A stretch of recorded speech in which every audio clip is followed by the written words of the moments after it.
get into hockey, not that you're ever a slow starter, but I think with any great goalie, you start off your season and as you get in your rhythm, you get better as the season goes along. What is it going to be like this year for you now that you played, those World Cup games, anyone that watched, you were locked in right from the beginning. What is it going to be like now for you that you played serious games going into a regular season as opposed to really warming up with your preseason games? Oh, we'll see. It's up to me to show that I'm ready. As a group, we're ready. When you start a season, and this year, especially with a lot of new players on the team, it's important that you try to get on the same page as fast as possible. And obviously, the weekend we had now definitely helps us to speed up that process. But personally, you just try to go out there and really. It's a race against the clock to really get up there as fast as you can. But having World Cup already and playing some high intense games definitely helps you to get there to that level. But when you play pro sports, it's not like you just snap your fingers, you go out there and everything's going to be great right away. You've been off, you've been away from the game, and you definitely need some work to get back up there. And just being at 90 or 95% might be the difference. You need to get up there to 100% all the time, and I think it's a challenge for everyone when you've been away for that long. But then people might say, well, why do you stay away from the game? But you have to get away from it mentally and kind of recharge before you start building up your game, and both physically and mentally.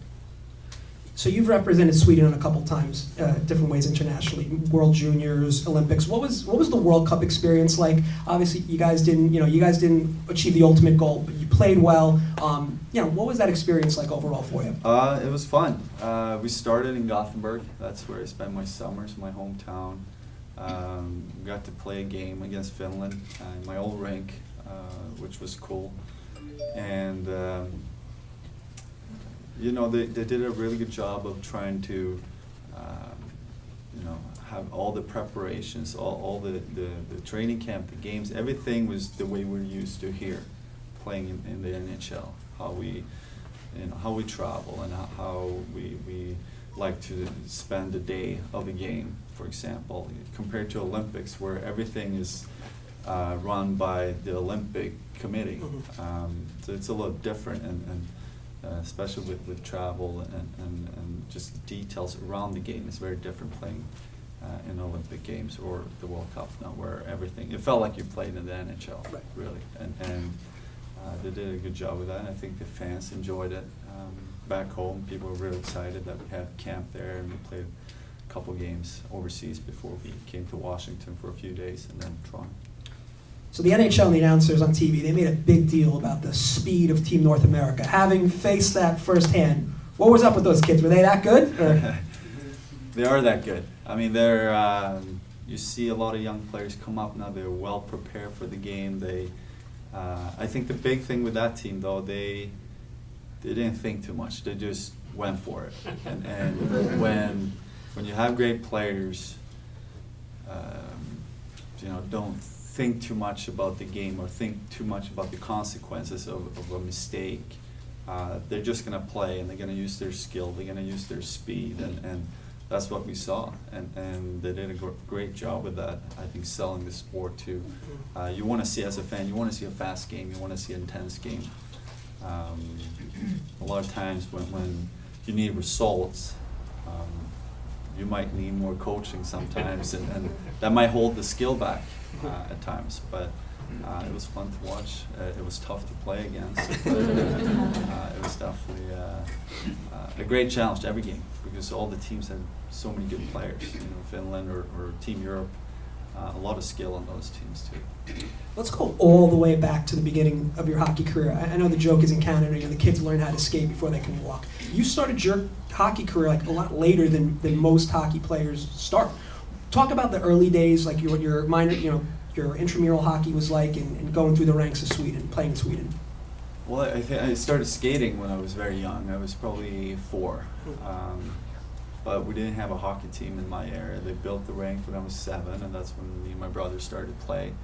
And I think the important thing as a kid is more getting an opportunity to skate and to have fun and not be I see a lot of kids today, it's a lot of coaching already at age 5, 6, 7, and do this and work on that instead of just go out there and have fun and work on your skill because you love it, not so much someone is telling you to do so. And we spent hours every day skating without coaches, obviously. And then when they built the rink, started the team, we joined, and yeah, that's how it started. It's very different now. I run a goalie camp back home, and you see players, goalies especially, they're so talented and they know how to play the game already at age 7, 8 because they watch a lot and they have a lot of training early on. It's impressive to see that. Obviously, it's very different from what I grew up with. What's the NHL exposure like in Sweden? I know when Pavel Bure came over here, he said he didn't even know what the Stanley Cup was. What is it? What's the NHL exposure in Sweden? I think today it's you see it a lot. You can see it in newspapers and on TV. Obviously, it was different when I grew up. Obviously, you didn't have internet or YouTube or a lot of channels did not show you the highlights. It was once a week maybe, and now it's easy to have that access. It's also easy to get inspired, I think, as a kid that you want to be in that position, you want to play. And so if you look at the World Cup now, for example, there's a lot of coverage. NHL now you can pretty much watch every day if you want to. It's late. The challenge is the time difference, obviously, middle of the night.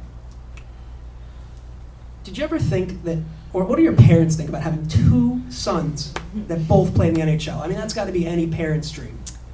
I don't know if it is, but I think they obviously they really enjoy this time right now, but they also say they really enjoy the time when we were between 10 and 14, traveling with other parents and having that time and obviously you spend a lot of quality time together as a family, but also with other families going through the same thing, and we talk about that a lot.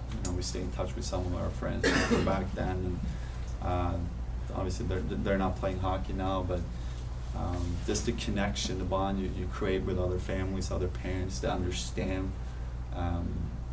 As a kid, you don't understand how much time you put into to be in that position, but now I do, with all the traveling and obviously the money as well to pay for equipment or travel. Yeah, it's fun to sit down and realize that, yeah, they enjoy it now to see me play here, to see my brother play back home for the national team, but I think they enjoyed it as much 20 years ago. It was a big part of our life, the hockey and the other parents, and it was a cool experience. So let's go back to your rookie season. Most NHL goalies don't have the early success that you had. You went the transition from being a backup to a starter came probably faster than anyone's ever seen. At what point did you know, like, I got this? I can be an everyday NHL starter, and I'm gonna be okay. Well, I think the big thing for me was the year before, playing my last year in Sweden, playing against some of the best goalies in the world. We had the lockout year 04, 05, and I think there was probably 8, 9 NHL goalies in the Swedish Elite League. So I got an opportunity to measure myself against them. So after that year, we won the championship. I felt like, okay, I can compete against these guys. The big question now is, can I adjust my game to a smaller rink, to a faster game? That was the biggest question for me, but I knew I can compete at the same level. So a big part of entering the league is mental, knowing that, okay, I can do this. It's been a big dream of mine, but you don't want to complicate it, you don't want to make it bigger than it is, because then it's going to be a tougher mountain to climb, I think. So mentally, I knew I could do it, but at the same time, a lot of it is timing. You get an opportunity to play, and there's so many things that comes into play whenever you look at my career, look at other people's career, and if it's going to happen or not happen. It's not always about hard work or talent. It's at the right time as well. anyone that's close to the sport or close to the team, they always say the one thing that distinguishes you from most of the other athletes that they've dealt with is your pre-practice preparation and your pre-game preparation is just off the charts. Can you tell everyone, like, walk us through, like, before a practice or during a practice, before a game, like, what do you think you do that separates you and puts you in that extra bracket, that gets you that extra gear? I don't know. I just love to compete. You know, when I go out there, I love to go one-on-one. I love to try to get better. I think it's easy to, after a while, feel like, okay, I made it. This is nice. My life is good, and then kind of relax a little bit. But I think pretty fast you will have people come in and take your spot. So you need to always try to push yourself, try to get better, because people around you are getting better. So I think growing up also with a twin brother, we always competed, and that helped going to practice and see him work really hard. You know, I wanted to do the same thing. So we inspired each other and pushed each other to always give our best.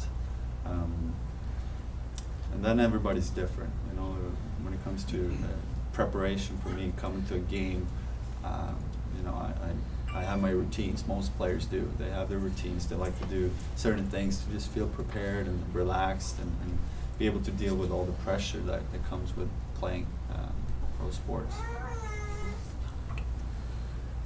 What would you say, and there's been a lot of great moments, what would you say if you had to define your moment, biggest moment as a Ranger right now? What would you say your biggest moment was? Not there yet. It's not there yet. It's coming. That's right. Maybe this year.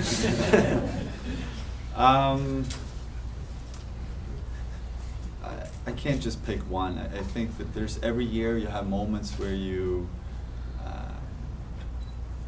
know, in that specific moment, you just appreciate everything, that all the hard work you put in and the people you have around you supporting you to get to that moment. But obviously the runs we had in the playoffs, making it to the final, every round you win, it's so much adrenaline and work that goes into it. It's a great feeling. But also my first game, you know, I never forget that. And there's a few moments here and there from every season that I will always remember, but I can't give you one. Just one. Okay.